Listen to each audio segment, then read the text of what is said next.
தமிழ்நாடே கேள்விப்பட்டிராத அதிரடி விலை குறைப்பு சூப்பர் சரவணா ஸ்டோர்ஸ். சொந்த வீடு வாங்க ஸ்டெப் ஸ்டோனுக்கு வாங்க. ஸ்டெப் ஸ்டோன் காலர் தூக்கி சொல்லுவோம் சார். நாங்கள் கமல் ரசிகர், சாரோட ரசிகனே. என்ன அழகு சார், கமல் சாரை மாரி உலகத்தில் ஒரு அழகு பிறக்கவே முடியாது சார். உண்மையிலே சொல்கிறேன், எந்த நாட்டுக்கு வேணா நீங்கள் போங்க, கமல் சார் மாரி அழகு பிறக்கவே முடியாது. கமலாசினிவாஸ் பெரிய நன்றி. முதல் டிக்கெட் எங்களுக்கு மாமாக்காக எடுத்து வச்சதாக இருக்கட்டும், படம் ஆரம்பிக்கிற மாதிரி ஸ்லைட் போட்டது, தி மிஸ் யூ ரோபோ சார் அப்படின்னு போட்டது.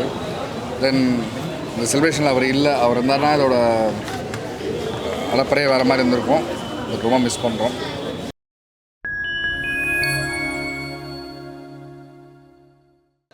மேஜர் எக்ஸ்பீரியன்ஸ்னு பார்த்தீங்கன்னா அந்த பழைய ஸ்டைல், பழைய கமல் பார்க்கறதுக்கு ரொம்ப புதுசாக இருக்குது. மற்றபடி படம் நல்லா தான் இருக்குது. Very good, very nice.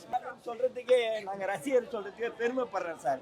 Collar தூக்கி சொல்லுவோம் சார். நாங்கள் கமல் ரசிகர், சாரோட ரசிகனே. ஏன்னா இந்த அளவுக்கு கஷ்டப்பட்டுக்கிறார் சார் கமல் சார்.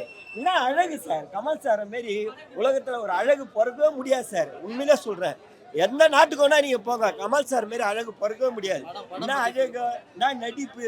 ஒரு 25-26 வயசுலேருந்து 60 வயசு வரைக்கும் அந்தந்த கெட்டப்புக்கு அந்தந்த மாத்துறாரோ அந்த மாதிரி மாத்தில அப்படி பண்ணிருக்கிறது ரொம்ப பெரிய விஷயம்.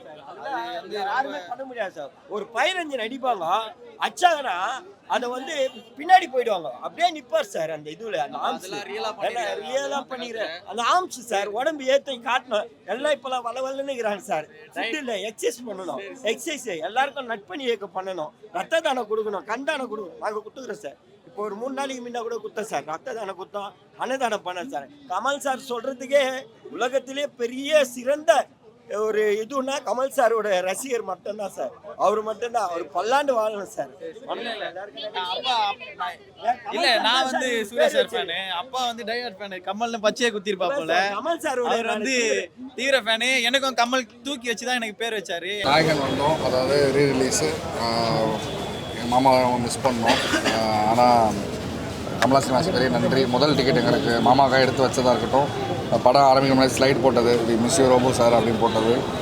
தென் இந்த செலிப்ரேஷனில் அவர் இல்லை, அவர் இருந்தாருன்னா இதோட அலப்பறையே வேறு மாதிரி இருந்திருக்கும். ரொம்ப மிஸ் பண்ணுறோம். எல்லாருக்கும் வணக்கம். படமாக நாயகன் படமாக சொல்லும்போது பயங்கரமாக இருந்துச்சு. ஏன்னா நான் இந்த படம் ஃபஸ்ட் டைம் தியேட்டரில் பார்க்குறேன். ஆனால் என்ன ஒரு பெரிய வருத்தமை தாண்டி ஒரு வெற்றிடம் இருக்குது அப்படின்னா அப்பா இல்லாதது தான். அவர் இருந்திருந்தாருன்னா இந்த செலிப்ரேஷன் எல்லாமே வேறு மாதிரி இருந்திருக்கும். ஸோ முதல் படம் அவர் இல்லாமல் நான் பார்க்குறேன்றப்ப ரொம்ப கஷ்டமாகவும் இருக்குது. And thanks to Vishnu bro. எப்பயுமே பெரிய ஒரு என்ன சொல்கிறது பில்லராக இருப்பாங்க. கணேசங்களும் ஐயாவும் சரி, இப்போ அடுத்த ஜென்ரேஷனாக இருக்க விஷ்ணு ப்ரோ நாங்கள் எல்லாமே பெரிய பில்லராக இருப்பாங்க. அதை தாண்டி இன்றைக்கி ஒரு பெரிய சப்போர்ட் சிஸ்டமாக அவர் நிற்கிறாரு. ஏன்னா முதல் டிக்கெட் எப்பயுமே அப்பா தான் வாங்குவார். இன்றைக்கும் அது மாறாமல் மறக்காமல் முதல் டிக்கெட் அப்பா கொடுத்ததுக்கு பெரிய பெரிய thanks to Kamala cinemas and கணேசங்களாக இருக்கட்டும், விஷ்ணு ப்ரோவாக இருக்கட்டும். அண்ட் மாமா சொன்ன மாதிரி இந்த ஸ்லைடெல்லாம் போடும்போது மற்றவங்களுக்காக அப்பா ஸ்லைடு போட்டிருக்காங்க, மற்றவங்களுக்காக விஷ்ணு ப்ரோ டீம் வந்து எடிட் பண்ணி ஸ்லைடெல்லாம் போட்டிருக்காங்க. பட் முதல் முறையாக அவருக்காக போடுறாங்கன்றப்போ ஒரு மாதிரி இறுக்கமாக இருந்துச்சு. But thank you so much. கண்டிப்பாக அப்பா இருந்து எந்த லெவலில் சப்போர்ட் பண்ணுவாங்கன்னா அந்த சப்போர்ட் வந்து என்றைக்குமே to the Kamala cinemas and Vishnu bro என்கிட்ட இருந்துக்கிட்டே இருக்கும். நான் அதை மாமாட்ட சொல்லிட்டு இருந்தேன், எல்லாரோட விசில் சத்தம் ஆரவாரம் கேட்டுகிட்டே இருக்கு மாமா, அப்பாவோட மட்டும் கேட்க மாட்டேங்குது. ஏன்னா அவரோட விசில் சத்தம், அவரோட ஆரவாரம் வித்தியாசமாக இருக்கும், ஒரு மாதிரி டிஃப்ரெண்ட்டாக இருக்கும். அப்பா அது மட்டும் இல்லை அப்படின்னு அந்த ஒரு பெரிய மிஸ்ஸிங் ஃபீலிங் இருக்குது. பட் அவர் மேலே சாமிக்கிட்ட இருந்து எங்களை கைட் பண்ணுவாருன்ற நம்பிக்கை பெருசாக இருக்குது. Thank you thank you. கொஞ்சம் மிஸ்ஸான ஓவர் ஆக்டிங் ஆகிடு. அழகாக நிறைய சீன்ஸ் எல்லாம் அழகாக கொண்டு வந்திருக்காங்க.